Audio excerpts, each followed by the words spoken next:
a similar story. So the similarities, for one, is her tattoo, which is the same tattoo that I have. It's the leaf that she has on her chest. On a 50 Rand note, there's a pattern behind the animal on the 50 Rand note. When somebody buys you and they lift up the 50 Rand note, you see the pattern. It almost looks like a leaf. And I don't know what her interpretation of her tattoo is, but it comes from that 50 Rand note that to somebody you meant something, but then you decided to determine your own value, right?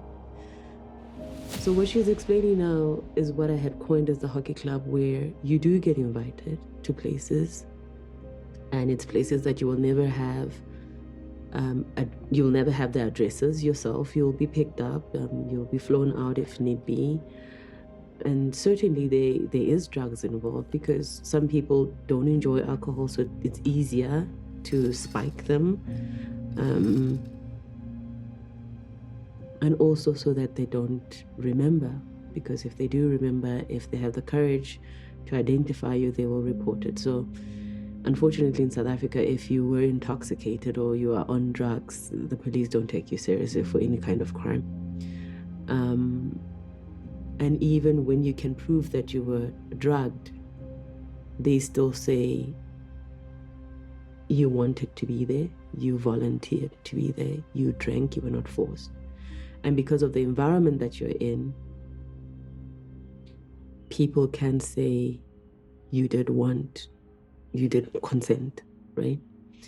So she's speaking of herself with many other girls that are not here to speak for themselves, but you know the story. It's many girls and what was done to her, and she didn't get a payment. So the argument would be, but you were there, you were bought, now you're crying because there is no money.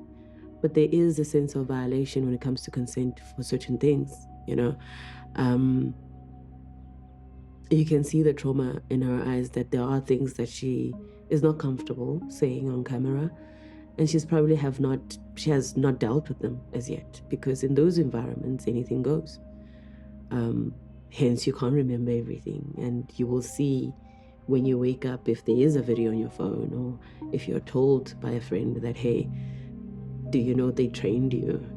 Train as in like a train. So there's probably 6-7 guys who go from one girl to the next girl.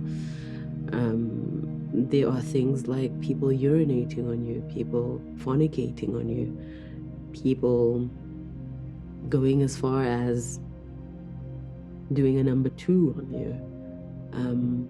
Those are the things that you'll realize later that they were done to you. You did not consent to that. You consented to being a companion, or you accompanied someone to a certain thing. You consented to having a good time, which is having a drink and socializing. And then after that, everything was a blur.